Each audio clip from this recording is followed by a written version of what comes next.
तो the incarnation of God के पिछले एपिसोड में हमने देखा था कि ओल्ड मैन जब देखता है कि उसका कियोस बीस्ट प्रेयर बीस्ट से पिट रहा है तो वो ओल्ड मैन अपने पकड़े हुए जियो बीस्ट को समन कर दिया था। और अब आगे तो एपिसोड की स्टार्टिंग में हम ओल्ड मैन को देखते हैं जो जियो बीस्ट को प्रेयर बीस्ट पर अटैक करने का ऑर्डर देता है। पर यह प्रेयर बीस्ट भी कहाँ कम था जो अपने पूंछ से कियोस बीस्ट को पकड़कर जियो बीस्ट की ओर लॉन्च कर देता है, जिसे जियो बीस्ट इजिली डॉज करते हुए वह दोनों अच्छा टीम कोऑर्डिनेशन के साथ प्रेयर बीस्ट को डोमिनेट करना स्टार्ट कर देते हैं, जिनकी फाइट की वजह से वह जगह अब ढहना शुरू हो जाती है, जिसे देख जैक किन के साथ यहाँ से निकलने लगता है। पर हम उस ओल्ड मैन को देखते हैं जिसे इस जगह के बर्बाद होने से कुछ भी फर्क नहीं पड़ रहा था और वह उस प्रेयर बीस्ट को कॉन्कर करने की कोशिश जारी रखता है। जिसके बाद हम थोड़ी देर बाद का सीन देखते हैं जहाँ जैक और किन लगातार एल्टर ऑफ 10,000 डीमन केव की ओर बढ़ते जा रहे थे।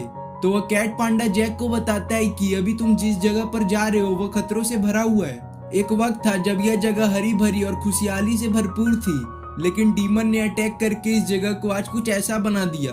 और रूमर्स की माने तो एंशिएंट टाइम में ऐसा गॉड ने किया था ताकि ह्यूमन और डीमन का बैलेंस बना रह सके।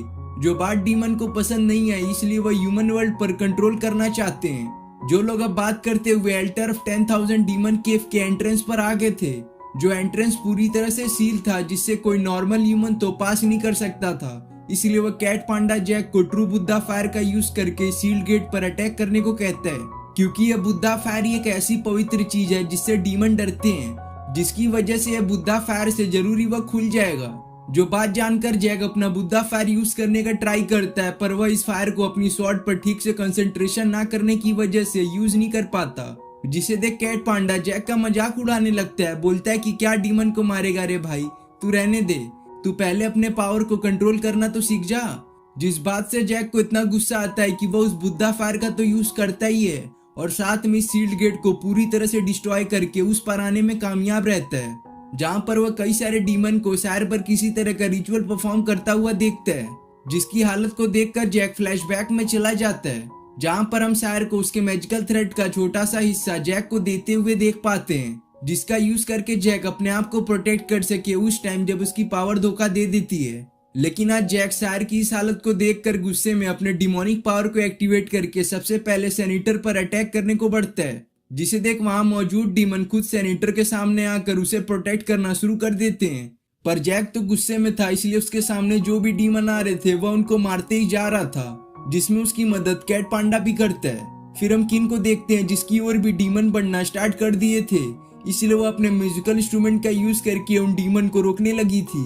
लेकिन इधर जैक पहली बार अपने आसपास मौजूद डीमन को मारने के लिए thunder and fire element power को कंबाइन करता है, जिन एलिमेंट के कंबाइन होने की वजह से जो ऑरा रिलीज होता है उसी के इफेक्ट से कई सारे डीमन मारे जाते हैं। जो प्रोसेस जब कंप्लीट होता है तो जैक के पास हम दो अलग अलग एलिमेंट पावर की शॉट देख पाते हैं, जिससे अब जैक की पावर पहले की तुलना में काफी बढ़ चुकी थी। जिसके साथ ही हम सेनेटर को देखते हैं जो जैक को अपने क्लॉ से उठाकर बोलता है कि देख रहे हो ना इसकी क्या हालत हो चुकी है, अब तुम भी कुछ ऐसी हालत में आने वाले हो। जो बोलकर सेनेटर जैक पर अटैक कर देता है, पर जैक तो इसी के इंतजार में था, जिससे उन दोनों के बीच में फाइट स्टार्ट हो जाती है, जहां जैक तो अपने एलिमेंटल शॉट को एक साथ कंबाइन करके अपना फाइनल स्ट्राइक सेनेटर पर करता है। जो फाइनल स्ट्राइक सेनेटर को लगता भी है, पर इसके बावजूद उसे कुछ नहीं होता, उल्टा वो ब्लैक फॉग में बदलकर जैक के हाथों को ब्लॉक करना शुरू कर देता है। जिसके बाद वो अपने ओरिजिनल फॉर्म में आकर जैक को पूरी तरह से जकड़कर अपने क्लॉज के बॉडी में धीरे धीरे स्टैब करना शुरू करता है, जिससे अब जैक को लगता है कि आज उसके बचने का कोई भी चांस नहीं है,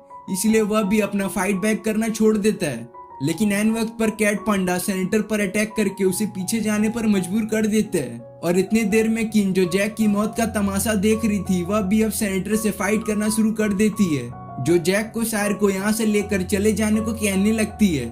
तो जैक के पास भी वैसे कोई चॉइस ना होने पर वह सायर को लेकर यहाँ किन को अकेले उन डीमन से फाइट करने को छोड़ चला जाता है। लेकिन ऐसा बस जैक को ही लग रहा था, क्योंकि हम सब जानते हैं कि स्टार्टिंग से ही किन डीमन से मिली हुई है, जो जैक के जाते ही सेनेटर से बात करना शुरू कर देती है। और वहाँ का माहौल तो ऐसा हो गया था मानो वहाँ पर पहले कुछ हुआ ही ना हो। तो सेनेटर किन से पूछता है कि भला वह क्या चीज थी जो उस लड़के के अंदर से निकलकर मुझ पर अटैक किया था, और किन क्या तुम्हें ब्लड स्पिरिट मिला? जिस पर किन बोलती है ना, मुझे नहीं पता कि वह क्या चीज थी और अभी तक मुझे वह ब्लड स्पिरिट भी नहीं मिला है। जो बात जानकर सेनेटर गुस्से में किन को बोलता है कि तुम्हें जब कुछ मिला ही नहीं तो तुमने उन लोगों को जाने क्यों दिया?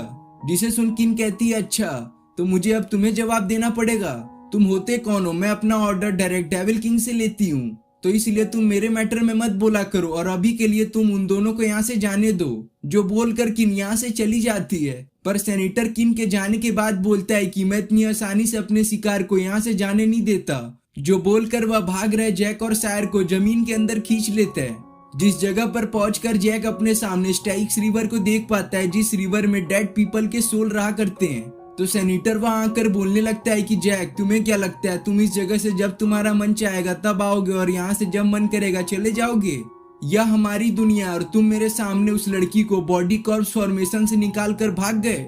जिस पर जैक हैरान होते हुए कहता है, क्या बॉडी कॉर्प फॉर्मेशन, भला ये क्या है?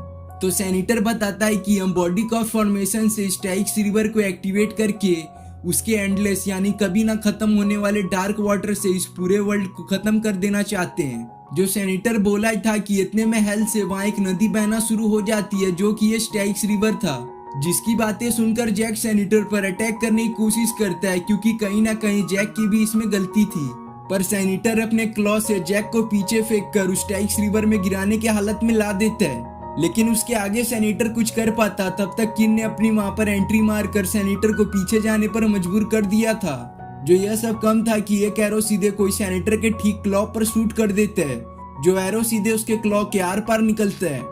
जिसके बाद हम वहां पर मैजिकल बीस्ट पर सवार दो लोगों को आता हुआ देखते हैं, जिनसे सेनेटर उनके बारे में पूछता है। बोलता है कि तुम लोगों की इतनी हिम्मत कि तुम मेरे फाइट में इंटरफेयर करो, और ये एरो किसने मुझ पर शूट किया?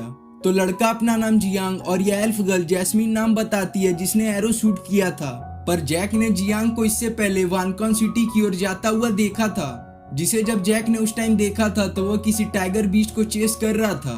तो वह बोलता है कि अरे तुम तो वही हो ना जो 20 साल पहले इस जगह पर अपने मास्टर टिडाल को ढूंढने आए थे।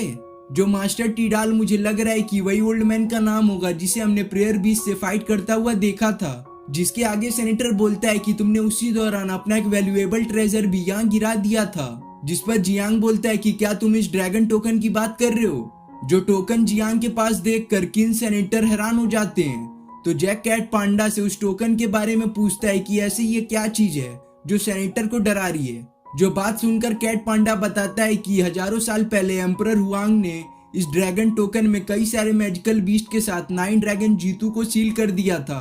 फिर हम सेनेटर को देखते हैं, जो अपने डर को छुपाते हुए बोलता है कि 9 ड्रैगन तो 20 साल पहले फेरी गॉड्स और डीमन के फाइट में गायब हो गया था, जिससे अब तुम मेरा क्या ही बिगाड़ सकते हो। जिसकी ये बातें सुनकर जैस्मीन गुस्सा होकर जियांग से सेनेटर से फाइट करने का परमिशन मांगती है। जिसका परमिशन मिलते ही जैस्मीन बहुत फास्टली सेनेटर के पीछे आकर ठीक उसके फॉरहेड पर अपना मैजिकल एरो शूट करती है। जो सब इतना जल्दी हुआ था कि सेनेटर इस पर कोई रिएक्शन भी नहीं कर पाता, जिससे वो एरो उसके फोरहेड पर जा लगता है। पर दूसरे एरो को समय रहते सेनेटर डॉज कर लेते हैं, जिनका फाइट का फायदा उठाकर पहले तो जैक सायर को लेकर यहाँ से निकलता है। फिर उसके पीछे कुछ देर बाद किन भी यहाँ से चली जाती है, और इतने देर में ही जैस्मीन ने एक और मैजिकल एरो सेनेटर को हिट कर दिया था। जिसके लगते ही सेनेटर अब इतना इंजर्ड हो गया था कि वह अपने फाइट को कंटिन्यू नहीं कर सकता था, इसलिए वह अपनी जान बचाकर वहां से गायब हो जाता है। जिसके गायब होने से जैस्मीन गुस्सा होकर सेनेटर का पीछा करने का सोचती है, लेकिन जियांग उसे रोक कर वापस ह्यूमन वर्ल्ड में ले जाने लगता है, क्योंकि जिस ड्रैगन टोकन को ढूंढने वाले लोग यहाँ पर आए थे वह उन्हें मिल जो चुका था। जिसके दिखाती है एपिसोड यहाँ पे खत्म हो जाता है।